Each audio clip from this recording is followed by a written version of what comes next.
stick around for like 60 seconds. I can answer this question that you keep bringing up, favorite team, because it's kind of a cool story, I think.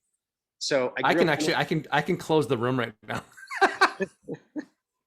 Go ahead, Barry. I grew up on a ranch in Montana. We didn't have any access to like sports or what was happening in the rest of the world, really, except for prices on oats from the radio station. So, but every once in a while, when the Bulls were like in a clinching game, we would sort of get it through NBC and we could watch the Bulls. And it just seemed like another planet for a kid growing up on a ranch where your life is guns, four-wheelers, horses, cows, like that's your world. So that was my first sports event. And then when we moved into a town, we could get more TV. And so then the first real sporting event that I watched start to finish was the Super Bowl, where the Bears just crushed the Patriots.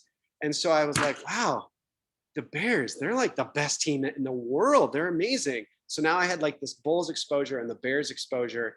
And then of course, WGN being a nationwide network, then we started to see Cubs games. So it was really those three teams, through no connection on purpose, became the three teams that I just grew up thinking like, it's just amazing. Chicago, they have all these teams. And then fast forward, almost 20 years, then I find myself in a position to work for this team. And it was just like, some of these guys that you grew up in the town that you ended up working for, had the most opposite experience, where it just seemed so incredibly unlikely that anything like that would happen. But that's how I grew up. I grew up around cows, and then I became one. So. Well, I'm glad I didn't shut the room down, Barry. I miss my dad.